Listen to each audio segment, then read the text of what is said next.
নমস্কার বন্ধুরা, সকাল সকাল ছেলের স্কুলে চলে এলাম। আজ হচ্ছে মঙ্গলবার, জ্যৈষ্ঠ মাসের জয় মঙ্গলবার।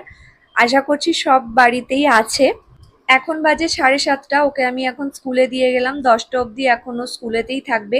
বাড়িতে গিয়ে আমার অনেক কাজ আছে, তো চলো দেখি। বাড়িতে ফুচু বাবু এসেছে, মানে আমার ভাইপো। ও বাড়িতে একলা থাকলে, মানে আমার কাছে একলা আসলে ও আমার মতো করে থাকে।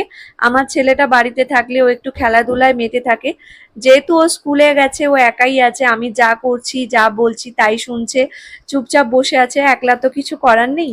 বাবুর খেলনা নিয়ে খেলছিল নিচে, কিন্তু ও, আমি যেহেতু ওপরে আছি, ও ওপরে চলে এলো, মায়ের কাছে বসে রইলো, মায়ের পুজো দেখছিল, আরতির তাপ নিল, ঘন্টা বাজাচ্ছিল।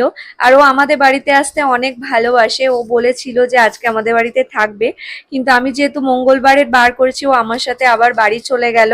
ও সত্যি খুব আনন্দ পায় এখানে আসলে। তো চলো নেক্সট ভিডিওতে আবার দেখা